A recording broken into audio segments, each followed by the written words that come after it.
The group of students are high school juniors, and this is called public transportation. I will be reading it. Right now, decide, are you using ASL or PSC?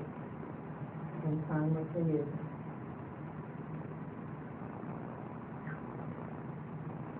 Okay? Public transportation. So there are 600 million cars on the planet and counting.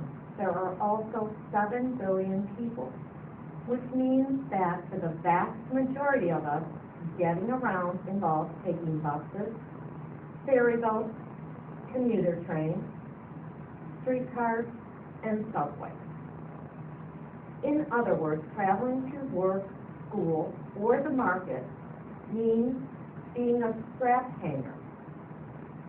Somebody who, by choice or necessity, relies on public transportation rather than a privately owned automobile. Half the population of New York, Toronto, and London do not own cars. Public transportation is how most of the people of Asia and Africa, the world's most populous continent, travel.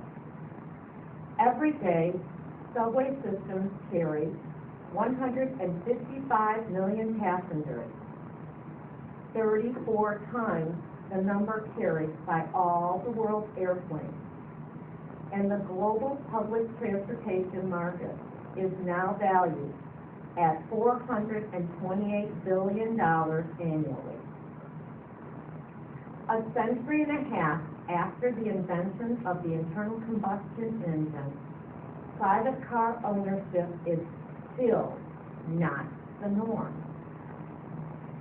And yet, public transportation in many minds is the opposite of glamour, a squalid last resort for those with one too many impaired driving charges, too poor to afford insurance, or too decrepit to get behind the wheel of a car.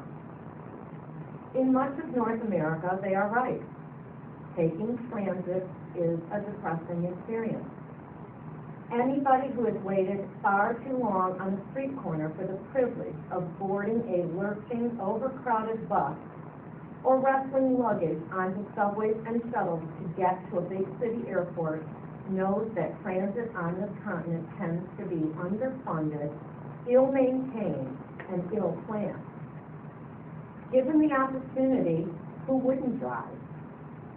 Hopping in a car almost always gets you to your destination more quickly. It doesn't have to be like this. Done right, public transportation can be faster, more comfortable, and cheaper than a private automobile. In Shanghai, German-made magnetic levitation trains skim over elevated tracks at 266 miles per hour, whisking people to the airport at a third of the speed of sound. In provincial French towns, electric-powered streetcars run silently on rubber tires, sliding through narrow streets along a single guide rail set into cobblestone. From Spain to Sweden, Wi-Fi equipped high-speed trains seamlessly connect with highly ramified metro networks, allowing commuters to work on laptops as they prepare for same-day meetings in once distant city capitals. In Latin America, China, and India, working people board fast-loading buses that move like subway trains along dedicated busways, leaving the sedans and SUVs of the rich stuck in dawn-to-dusk traffic jams. And some cities have transformed their streets into cycle path freeways, making giant strides in public health and safety and the sheer livability of their neighborhoods.